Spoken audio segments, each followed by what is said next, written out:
2-3 दिवस आम्ही पुण्याला जाणार होतो. त्याच्यामुळे घरातली राहिलेली सगळी छोटी-मोठी कामं मी करून घेतली. लाल भोपळा मंथनच्या भाजीसाठी खरं तर आणला होता, पण 2-3 दिवसात आम्ही इथे नव्हतो. त्याच्यामुळे मग तो भोपळा खराब होऊ नये म्हणून त्याच्यापासून मी पटकन अशा घाऱ्या बनवून घेतल्या. खाण्याचे सगळे पदार्थ एकत्र ठेवले जेणेकरून काही विसरायला नको म्हणून.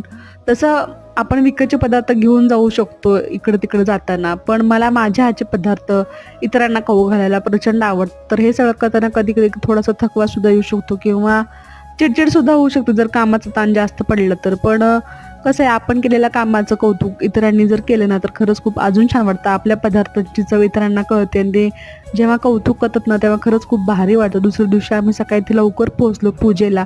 आल्याला अगोदर पटकन मी साडी घातली, त्याच्यानंतर मग आम्ही सगळ्यांनी असं छान असं आवरून घेतलं.